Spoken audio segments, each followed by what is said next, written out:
already, but the DSIS details government cooperation between departments. But with differing departments comes differing agencies and legislation. So I wonder how, or what your opinion is, of the interface between the DSIS and something like ARIA or the National Security and Investment Bill. How will they work together? Professor. I think, ma'am, it's a really interesting set of questions that people are just starting to explore. If we take ARIA first off, I mean, it just strikes me as interesting that quite often it's been compared to DARPA.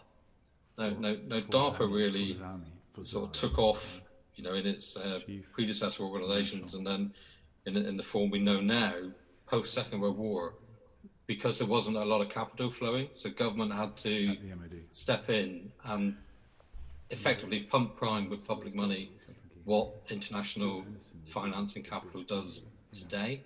So I think we've got to be very clear-eyed about that difference when we think of ARIA. ARIA, £400 million, that was the same sum that Sir Peter Luff talked about in 2012 when he wanted to ring-fence 1.2% of the budget for science and technologies.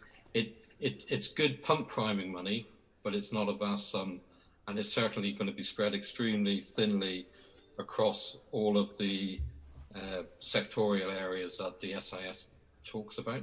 So I think we've got to be very clear-eyed about ARIA, what we want it to do.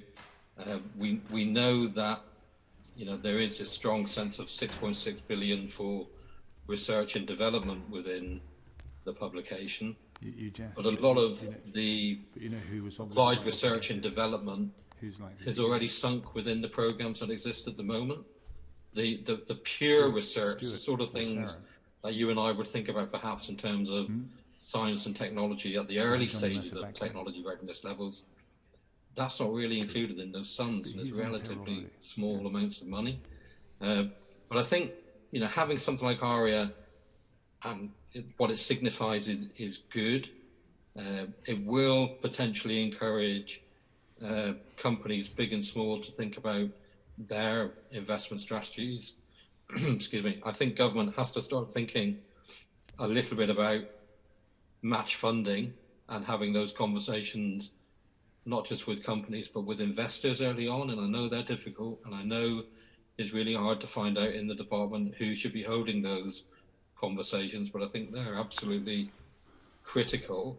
But hopefully this kind of sectorial approach, this safe space for acquisition, will allow some of those conversations to be had. And that may be the real benefit of something like ARIA. Thank you, Professor. And what about monitoring hostile states' involvement in SME contracts? And I'm thinking of China's involvement here. How will DSIS incorporate that element of scrutiny and protection? Well, it did lean heavily on the National Security and Investment Bill, as you saw in the document. Obviously, a BEIS initiative and, principally homed organisation. I think one of the assumptions with that whole approach is that international finance can be identified and can be located within a specific border. That misunderstands the nature of international capital. I think if we identify where a particular investment vehicle comes from, the monies behind that vehicle, the monies flowing to that vehicle, aren't bounded by the border, they're international.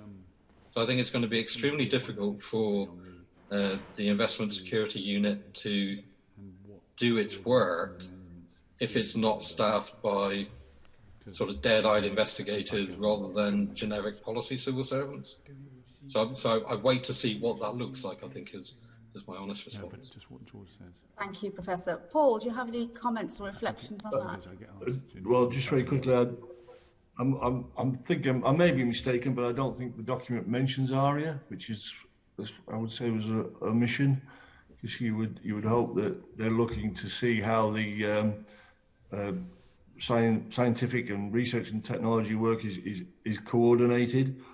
I think one of the other encouraging things in the document, though, is a commitment to understanding the supply chain.